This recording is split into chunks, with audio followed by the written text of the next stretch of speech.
Assalamualaikum teman-teman, jumpa lagi dengan channel Kandang Mas Al.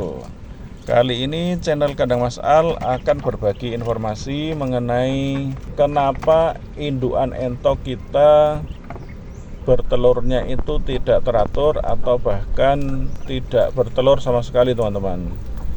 Nah, disimak teman-teman, mudah-mudahan ini menjadi salah satu solusi atas masalah yang dihadapi teman-teman di sana yang entoknya susah bertelur atau bertelurnya tidak teratur. Baik teman-teman, disimak sampai habis ya teman-teman. Semoga entok kita bisa bertelur dengan sesuai harapan kita teman-teman. Baik teman-teman, untuk memahami kenapa entok kita itu susah bertelur, kita akan mencoba membahas beberapa hal yang mungkin nanti bisa kita terapkan di ternak entok kita, di entok kita masing-masing. Mudah-mudahan berhasil kita terapkan dan entok kita bisa sesuai harapan kita dalam bertelurnya teman-teman. Yang pertama adalah dalam hal pakan teman-teman. Kita harus memperhatikan bahwa protein yang kita kasih ke protein dari pakan yang kita kasih ke entok kita teman-teman, itu diperhatikan minimalnya itu 14-16% teman-teman, agar salah satu penyebab yang mungkin kenapa entok kita itu tidak bisa bertelur teratur itu bisa dari pakannya teman-teman. Itu satu, dari pakan. Nah, kita tidak boleh memberikan pakan ke entok kita itu asal-asalan teman-teman ya. Jadi semaunya saja, tidak memperhatikan kandungan nutrisi dan kandungan vitamin yang dibutuhkan oleh entok kita teman-teman. Salah satunya itu protein. Nah, protein yang dibutuhkan agar agar entok kita itu bisa bertelur, itu minimal proteinnya 14-16%. Itu bisa dilihat dari apa yang kita berikan ke entok kita teman-teman. Nah teman-teman, normalnya entok itu bisa mulai bertelur itu kan usia 6-7 bulan itu sudah mulai bertelur teman-teman. Nah mungkin awal-awal itu kan telurnya mungkin nggak banyak ya, sekitar 5 atau 6, atau kadang malah hari ini bertelur, besok tidak bertelur, besok lagi bertelur, kayak gitu teman. Itu normalnya memang begitu awal-awal. Tapi kalau sudah pernah bertelur terus dia berhenti lama, atau mungkin sudah umur 6 bulan, 7 bulan ternyata belum bertelur, nah kita harus memperhatikan pakan kita teman-teman. Jangan-jangan nutrisinya kurang, terutama mungkin proteinnya kurang, terus nutrisi-nutrisi yang lain mungkin kurang. Itu harus kita perhatikan teman-teman. Kalau dari pengalaman senior atau para suhu, itu sumber pakan yang bisa kita berikan untuk memicu entok kita bertelur itu biasanya mereka pakai ini teman-teman.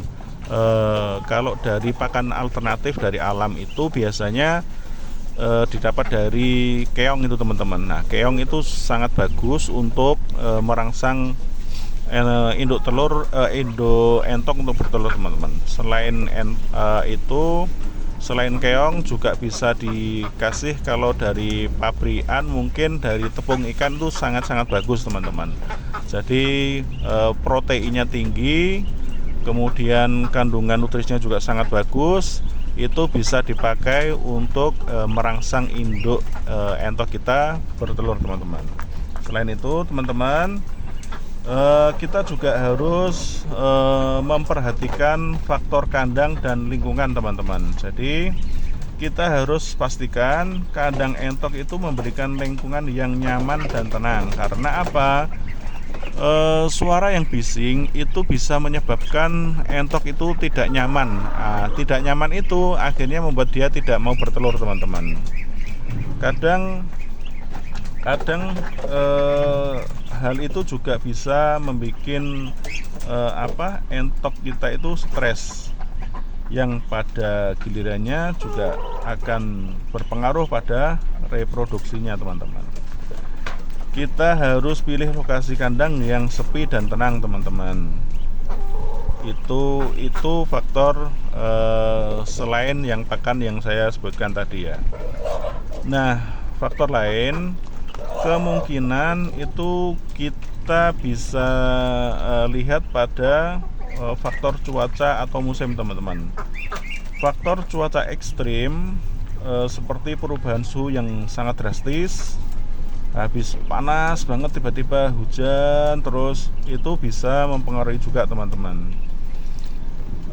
Karena hal yang seperti itu pun itu bisa menyebabkan entok kita stres juga teman-teman. Kemudian kita juga harus menyediakan kolam mandi atau renang untuk para induk kita agar entok kita itu bisa menyeimbangkan suhu tubuhnya teman-teman. Tapi ini kalau misalkan entok kita itu kekurangan yang saya sebutkan tadi itu bisa kita atasi teman-teman. Nah, yang perlu kita pahami juga, entok kenapa tidak bertelur itu juga pas waktu ganti bulu teman-teman. Nah, ganti bulu itu fase dimana entok itu bisa jadi tidak bertelur, tapi kadang ada juga yang bertelur. Cuman biasanya ketika ganti bulu itu juga dia tidak bertelur teman-teman. Teman-teman pastikan keadaan kesehatan entok kita itu prima teman-teman ya. Kita harus berikan perawatan jika ada tanda-tanda penyakit. Penyakit itu kan kadang, kalau yang saya alami teman-teman ya, itu anehnya tuh pagi makan bagus, geraknya lincah. Nah, siang tiba-tiba itu mati teman-teman. Nah, itu kayak gitu itu hampir 2 kali saya alami kayak gitu. Solusi yang saya pakai teman-teman, itu kita jangan pernah lengah. Pokoknya kita jangan lengah, harus rutin setiap 1 minggu 2 kali itu kita kasih jamu.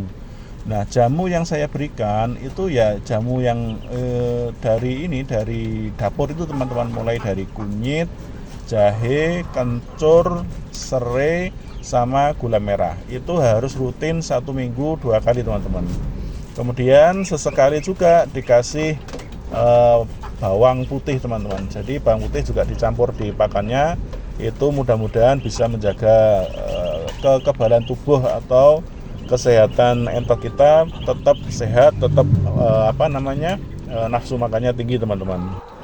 Nah teman-teman, bisa saya rangkum dari yang saya sampaikan tadi, kenapa entok kita itu susah bertelur. Itu yang pertama itu dari pakan, kemudian yang kedua itu dari lingkungan, yang ketiga itu dari perawatan kesehatannya teman-teman. Yang dari pakan yang saya sampaikan tadi, kemungkinan kurang nutrisi, kurang vitamin. Kemudian kalau dari lingkungan, karena lokasinya itu terlalu bising, ramai, berdekatan dengan pemukiman warga atau dekat dengan jalan raya, itu bisa jadi entoknya itu stres itu teman-teman, tidak bisa tenang dalam bertelur, sehingga dia tidak bisa reproduksi. Kemudian yang ketiga itu dari perawatan kesehatan, artinya entoknya itu kesehatannya kurang prima teman-teman. Jadi mungkin terlalu lemah, terlalu lesu, akhirnya dia seperti tidak, kalau kita bilang mungkin kurang semangat gitu teman-teman. Jadi mungkin nafsu makannya kurang bagus, terus kurang gerak, kurang lincah, akhirnya juga terganggu reproduksi telurnya itu teman-teman. Nah, ketiga hal tersebut teman-teman itu mungkin yang jadi penyebab kenapa entok kita susah bertelur atau bertelurnya kurang teratur teman-teman. Mudah-mudahan teman-teman bisa memahami, terus dipraktekkan, Dan setelah dipraktekkan, semoga saja entok-entok kita bisa kembali bertelur dengan teratur, dan kita sebagai peternak bisa memanennya bisa sukses berjalan seperti yang kita harapkan, teman-teman. Mudah-mudahan sukses. Para peternak entok tetap semangat, tetap belajar, tetap, ya intinya kita harus terus tekun menjalani ternak entok ini agar kita bisa mencapai apa yang kita harapkan dengan kita berusaha atau ya intinya berikhtiar untuk kehidupan kita, teman-teman. Oke, teman-teman, kalau pembahasan ini bermanfaat, minta tolong di subscribe, di share ke sesama teman-teman, ke komunitas, sehingga apa yang saya sampaikan ini bisa bermanfaat untuk teman-teman yang lain, biar kita bisa sukses bersama, teman-teman. Terima kasih sudah menonton. Sekian dulu pembahasan kita kali ini. Sampai ketemu di waktu mendatang. Wassalamualaikum warahmatullahi wabarakatuh.